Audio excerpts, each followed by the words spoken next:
Begitu Umar masuk melihat jejak di punggung Rasulullah tuh Pak, nampak betul jejak pelepah kurma itu, menangis Umar. Umar aja yang terkenal zuhud Pak, tidak sanggup dia melihat tubuh Rasulullah seperti itu. Ya Rasulullah, dunia di tanganmu, engkau kekasih Allah. Tapi mengapa kau biarkan Raja Kisra Persia hidup dalam gelimang harta dan kemewahan? Dan kau manusia mulia mau seperti ini ya Rasulullah. Dilihat Umar adalah gandum sedikit bercampur pakai air. Jadi makan Rasulullah tuh hari-hari Bu, roti jumaud. Kita nggak akan sanggup makan roti jumaud, roti kasar tuh Pak.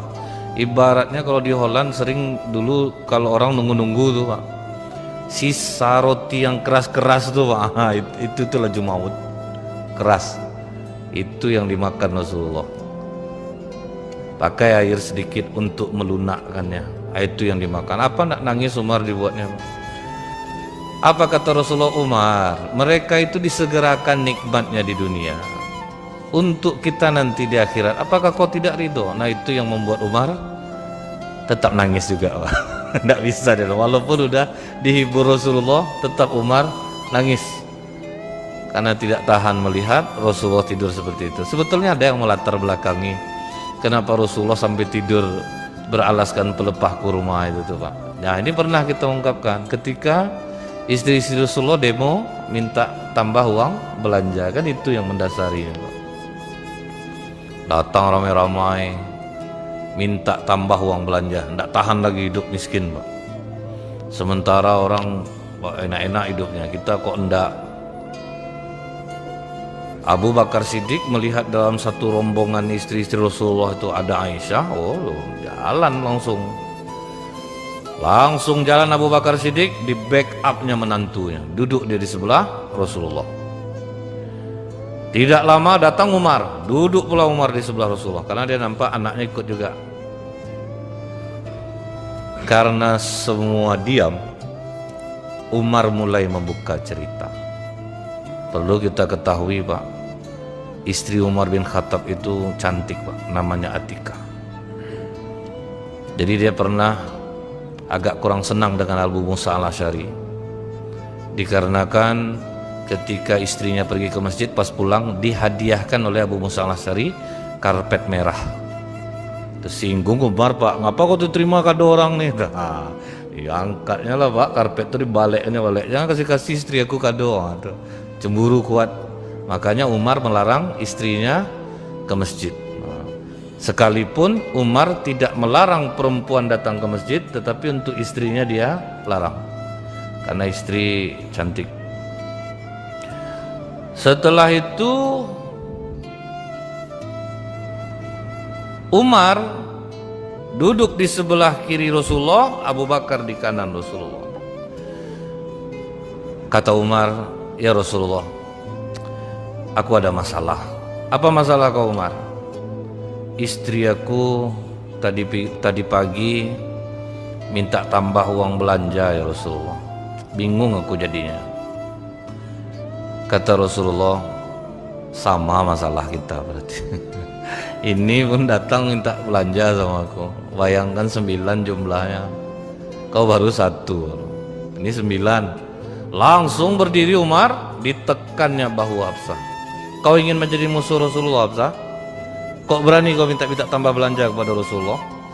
Apakah kalian kira Rasulullah ini orang yang kikir? Kalau dia ada pasti kalian dilebihkan ya. Aku ikut-ikut aja ya, orang ini ngajak-ngajak tadi, jadi nggak enak pula nggak ikut serta, makanya aku ikut. Abu Bakar datang pula marah kepada Aisyah. Kau ingin menjadi musuh jiwa Rasulullah Aisyah? Tidak ya, maafkan aku ya, namanya perempuan pasti adalah merasa kekurangan. Jangan kau ikut-ikut seperti ini. Semua diam Pak. Tapi apa reaksi Rasulullah ketika istrinya minta tambah belanja kepadanya? Apakah Rasulullah marah-marah? Tidak. Rasulullah menghajir, mendiamkan. Berapa lama Rasulullah diam? Ya enggak sebentar Pak, 50 hari Pak. Jadi kalau yang ini jangan Bapak amalkan Pak, mohon saya, nanti Bapak tinggalkanlah istri Bapak 50 hari nanti. Gara-gara di sini, ini hanya untuk Rasulullah. 50 hari itu apa yang ditunggu Rasulullah Bu? Wahyu dari Allah. Nah itulah Rasulullah tidur di masjid tuh Pak, beralaskan pelepah kurma. Bolak-baliklah Umar datang ke sana menjenguk. Setelah hari ke-50 turunlah surah Al-Ahzab ayat 28-29. Nah itulah sebabun nuzul turunnya ayat ini. Apa kata Allah? Ya ayuhan nabiyyu qul li azwajika in kuntunna turidnal hayatad dunya wa zinataha fata'alaina umatti'kunna wa usarihkunna sarahan jamila. Hai Nabi, katakan kepada istri-istrimu, jika mereka meminta tambahan belanja dan dunia, perhiasan dunia kepadamu, berikan mereka mut'ah, janji. Janjikan kepada mereka dalam waktu tertentu, kemudian berikan kepada mereka, setelah itu ceraikan mereka dengan cara yang baik. Tegas Allah. Ceraikan aja mereka, kasih, tapi kasih dulu nih Pak. Kasih yang dia minta, habis itu ceraikan mereka. Kemudian wa in kuntunna turidnallaha wa rasulahu wad darul akhirah fa innallaha 'ada lil muhsinati minkunna ajran 'azima. Dan jika kamu menginginkan keridhaan Allah dan Rasulnya dan negeri akhirat, maka sesungguhnya Allah menyediakan pahala yang besar bagi siapa yang berbuat baik di antara kamu. Ini yang kedua nasihat Allah kepada istri-istri Nabi. Kalau kalian ridho, tidak ribut, kalian akan mendapatkan pahala yang besar di akhirat. Nah, Rasulullah pertama kali menemui Aisyah. Aisyah, sudah lama kita tidak berjumpa. Iya ya Rasulullah. Untuk permasalahan kalian meminta tambahan belanja kepadaku, Allah sudah memberikan keputusannya. Dan ini jangan kau langsung mengambil keputusan Aisyah. Kau rundingkan dulu kepada kedua orang tuamu. Nah, dibacakan Rasulullah kedua ayat ini. Langsung menangis Aisyah. Aku ingin mencari keridhaan Allah dan Rasul. Aku tidak akan meminta tambahan belanja lagi kepadamu ya Rasulullah. Tapi ada ujungnya dikatakan Aisyah, tapi tolong jangan ayat ini dibacakan ke istri-istri yang lain. Nah, ada juga Pak, keinginan menguasai sendiri itu tetap ada. Nah, tetap ada. Malah Rasulullah, aku ini diutus sebagai guru bagi kalian, bukan untuk memberatkan. Ini ayat untuk kalian semua Aisyah, bukan hanya untukmu. Iya ya, tahu orangnya, orang kan ngomong aja gitulah Pak ya. Kalau bisa, kalau enggak ya apa boleh buatlah. Jadi jangan ibu kira istri Rasulullah itu tidak bersaing satu sama lain. Bersaing Pak. Tetap ingin kalau bisa dikuasainya sendiri. Ada perasaan itu. Itulah sisi manusia. Sisi manusia tetap ada. Nah Rasulullah bacakan ke seluruh istri-istrinya. Akhirnya semua istri mengatakan, kami memilih keridhaan Allah dan Rasulnya. Aku berjanji, kata Zainab, akan aku buat usaha dan setelah itu akan kusedekahkan hasilnya. Akhirnya tidak ada, pokoknya kami mau seperti dirimu ya Rasulullah. Kami akan dukung apapun yang kau buat. Nah setelah itu baru Rasulullah berdamai dengan semua istri-istrinya.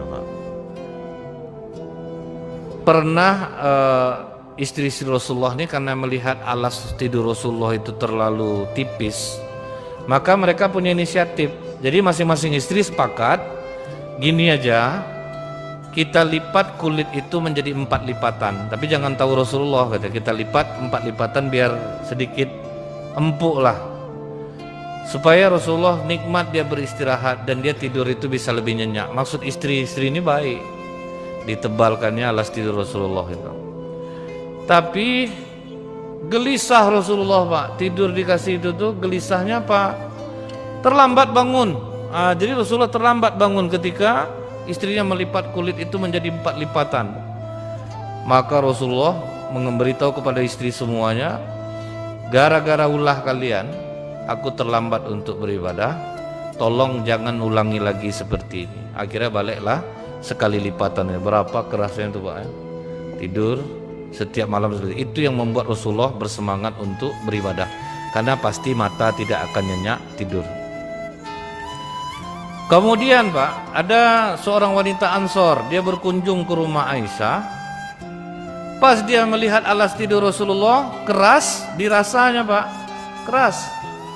Maka dia pulang ke rumahnya dan dia buatkanlah Pak alas tidur dari wol supaya empuk. Dari wol dibuat supaya empuk. Begitu terlihat oleh Nabi, kata Nabi, ini terlalu mewah. Cuman itu aja Pak, terlalu mewah bagi Nabi. Ini terlalu mewah. Dan Nabi agak tegas dalam hal ini. Tolong kembalikan lagi ke orangnya. Kalau kita kan segan, kita janganlah kita apalagi biar aja, kasih aja lah ke orang. Rasulullah enggak Pak. Kalau untuk itu tegas dia. Balikkan balik Aisyah. Pergi balik, antarkan ke orang yang ngasih tadi. Ini terlalu mewah bagiku. Enggak mau Rasulullah. Tidur empuk. Kemudian Pak, apa doa yang sering dibaca Rasulullah? Ya Allah, jadikanlah rezeki keluarga Muhammad hanya untuk mencukupi kebutuhan. Pokoknya tercukup aja kebutuhan, itu aja lah jadikan rezeki keluarga kami.